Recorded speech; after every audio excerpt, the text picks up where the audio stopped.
It's the end of America. I've been saying to people, silver is still 50% its all-time high of $50. It's $25. But the question is, if a can of tuna hits $25, what does silver go to? And that's what I'm concerned about. But it gets worse. It just gets worse. Well, there's a guy, Jordan Peterson, he's a Canadian, and he talks about, he says, you think tough men are dangerous, and Trump was a tough man. But he says, watch what weak men will do. And this guy Biden is the worst I have ever seen. Man is senile. And today what's happening is Russia and China are now ganging up on the US. It's really a dangerous world right now. It's getting worse. I was a bit optimistic, but now we have the weakest, most corrupt government. You know, what happened to Hunter Biden's laptop? If the FBI loses his laptop, there's something really sick inside this country. And so that's kind of what I gauge all my macroeconomics on is, where is Hunter Biden's laptop? I mean, how can the FBI lose it? We have no financial education in our schools. That's what I'm concerned about. My biggest concern with Russia and China are ganging up on us. As we all know, America produces nothing anymore. We produce bubbles, we just blow air bubbles. So we now have this bubble in real estate and stocks and bonds. And when Biden took the Keystone Pipeline, XL Pipeline off, just wiped us out here. Inflation goes up, and the average American doesn't have $1,000. 40% of Americans don't have $1,000. And so when inflation goes up, we're going to wipe out 50% of the US population. And that is when revolution starts. If and when, and it will come down, the stock market crashes, the 401k, the old guys like me are toast. We don't have a retirement. Our pensions are bust. So what we have are three things is our treasury is out of control. We've lost it. Our entitlements out of control. And now we're at war in the Defense Department. So our debt to GDP is out. So every time, I wish I could have some good news. So that's why I did the tuna can to a Silver Eagle comparison. We're in trouble. As we all know, there's insiders to every deal. I don't have any stocks. I don't invest in the stock market, but they're my companies on the stock market. So the best deals are always done early. So when people say, do you invest in Bitcoin? Yes, when it was $6,000. We've got to know what's real today. And that's what I'm saying. We have the weak leadership in world history. America's in serious trouble. So I want to find out what's real. And China and Russia are now ganging up on us. We went to Venezuela and Iran to buy oil from them. And this guy Biden cuts off our oil supply. Everybody talks about intrinsic value. What is intrinsic value? I can eat tuna. That's valuable. And if you're starving, I'd rather have a can of tuna. I like to make fun of things because otherwise people can't hear you. They get too serious about this. So I'm just saying that we're in serious trouble and it's getting worse. That's what terrifies me. If they go to the government crypto, the government Bitcoin or whatever they call it, it's Big Brother at that point. They're going to be knowing everything you're doing. For years, I've been buying those green canisters of silver coins because the government can't trace them. I can use them for money. So I can go anywhere in the world with a silver coin and spend it. I can go with a gold coin and spend it without being traced. Not that I'm hiding anything. I'm just sick and tired of this government. I don't trust them.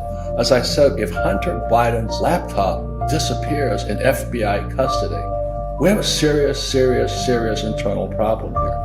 And so that's why I tongue-in-cheek tweeted that I'd rather have a can of tuna right now than a silver coin, just to get ridiculous. Because I can eat tuna. I cannot eat that silver coin. I can spend it. Always remember, America has stopped producing products. We produce bubbles.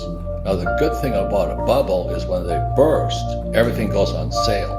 And so in 2008, I waited till about 2010. I borrowed $300 million because debt is money, as you know, after 71. And I began buying real estate at bargain prices. So just recently, the repo market inverted again, which means we're going down. It means recession's ahead. But my concern is now revolution, because when people can't afford to eat tuna, we're going to have rioting. So it's a whole different type of bubble burst. When Biden took us off the pipeline, oil prices went up. Oil produces fertilizer. And when fertilizer is no longer cheap, people can't produce food. And the average American has nothing. 40% of Americans have nothing. Inflation is going to make them very upset. A stock market crash will bring down the baby boomers. So we're in serious, serious trouble here. So I'm just being ridiculous in my tweets because it's better than listening to Biden, that I'd rather have a can of tuna right now. That's what I'm saying, is that at least I can eat it. I'm a U.S. Marine. You know, I fought in Vietnam twice as a pilot. I've seen what happens when the communists, people can see it in the Ukraine, communists always kill civilians. And that's what people don't realize. And as a Marine, they sent kids and women after us. So a lot of my friends who came back with PTSD, and you can see it in the Ukraine today, Russia's not hitting military targets, they're hitting civilian targets.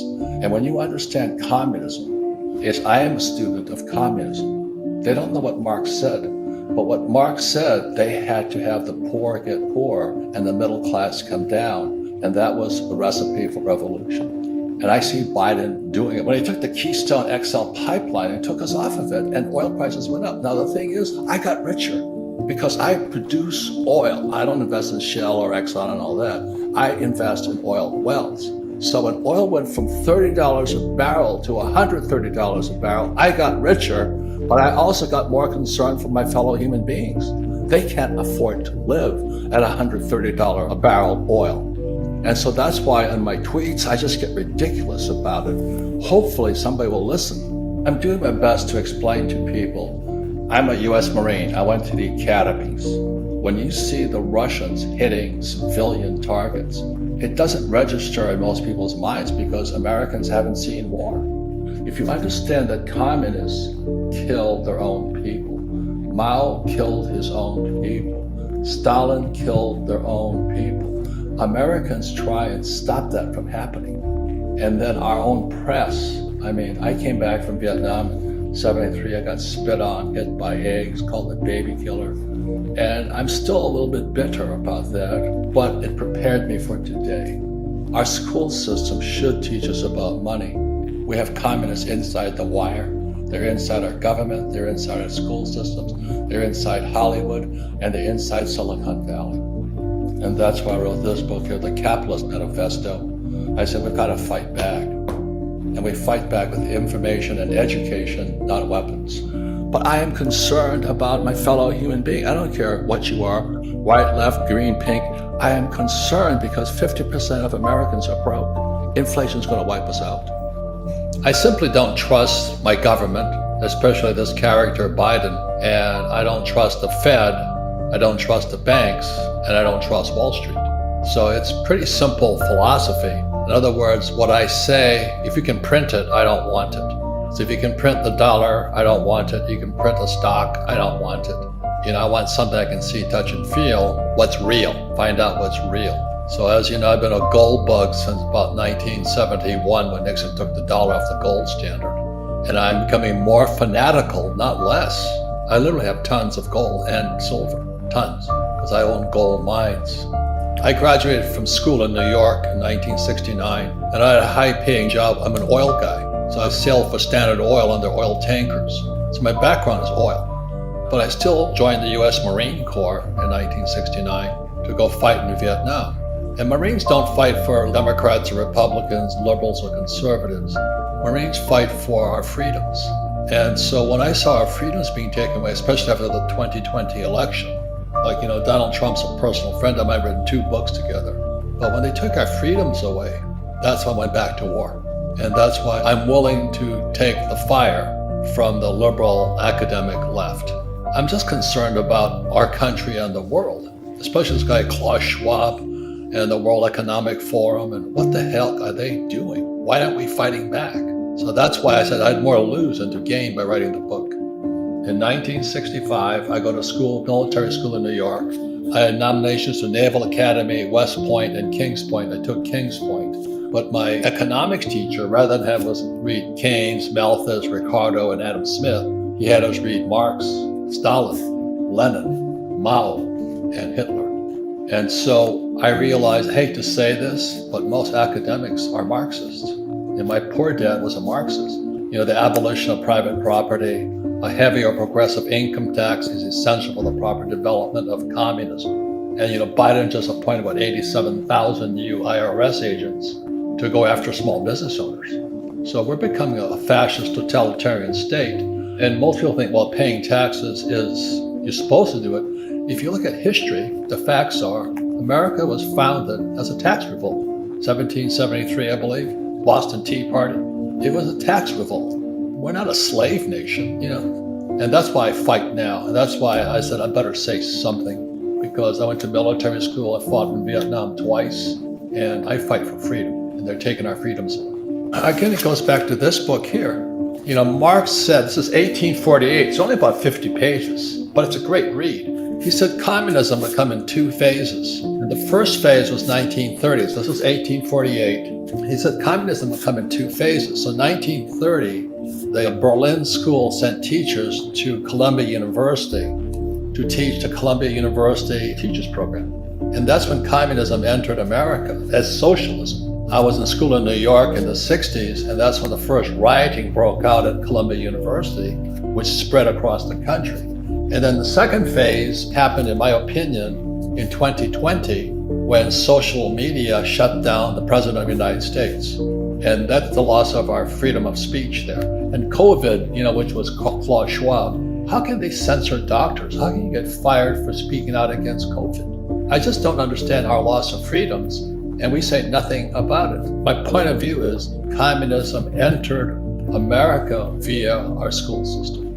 The BRICS nations are Brazil, Russia, India, China, South Africa. And he talks about how the Belt and Road Project now is going to affect 90% of the world's population, and they'll all be on the CBDC yuan. They'll be going into Chinese crypto, not American. So the US dollar, according to this guy, Andy Schekman, is toast. And that's why it's Brazil, Russia, India, China, South Africa. They're going to take over the world with their own gold standard. I'm a gold miner and a silver miner, and I own physical gold and silver. I own no ETFs. My rule of thumb is, if you can print it, I don't want it. What am I investing in today? Gold, silver, oil. I own the oil in the ground. I own Japanese breeding bulls, Wagyu cattle. And so I don't sell the cattle, I sell the semen. It's called semen flow. It goes back to that story I tell. I'm a Marine pilot flying off a carrier off the South China Sea. And I find out Nixon took the dollar off the gold standard. I said, what does that mean? So I flew behind enemy lines because the NVA had overrun the mine, proving Marines aren't the brightest guys on earth. And I try and buy gold at a discount. So I knew it was 35 an ounce. And the day I went looking for gold, it was $50 an ounce. And I was trying to get the little Vietnamese woman with the red teeth. I still remember her. I was trying to get a discount. I want a discount. She goes, spot. I said, discount. She goes, spot. I said, what the hell is she talking about? She was two of my best teachers on gold I ever met. I say the same thing, a couple of questions. What does school teach you about money? Nothing. Put yourself on the gold standard. Don't wait for the federal government to go back on the gold standard. Start buying some gold and silver coins and keep it in a safe and don't tell anybody you have it. But put yourself on your own gold and silver standard. I started small, and now I literally own tons of gold and silver, but I went into the mining industry. Real estate is different because it's regional. And so I was just in Miami and it's booming. And you got other states, they're dying. And crime, what I'm concerned about is crime is going through the roof. I mean, I live in a very affluent neighborhood, and the guards at the shopping center, they're getting tased now. So these kids are coming up, tasing the guards and stealing stuff. That's what happens when you defund the police and you say, don't punish people. I'm going, oh my God. I'm concerned about our citizens. I carry a gun all the time now. My poor dad was a PhD, which stands for poor, helpless, and desperate. And they believe that their credentials, they believe a higher degree, like a master's or a doctorate's, will save them from the world. So their values are different. Whereas you and I and other people say, well, let's learn about money. Let's learn about finance. But in the academics world is I have a PhD and I'm smarter than you. That's the different value systems. The reason I joined the Marine Corps and not the Coast Guard, I could have flown for the Coast Guard or flown for the Marine Corps. If I'm going to go to war, I want to go with guys who want to kill, I don't want to go to war with a Coast Guard guy who wants to save lives. want to make sure our values are lined up. So that's kind of the same as in marriage. If marriage is a tough game also, but if your values are lined up, you have a better chance. So values are core to the individual. And unfortunately, we all don't come from the same set of values. And most school teachers are different from us. They're good people. Like my poor dad's a good man, but he was a Marxist. He believed in taxation and the abolition of private property and labor unions.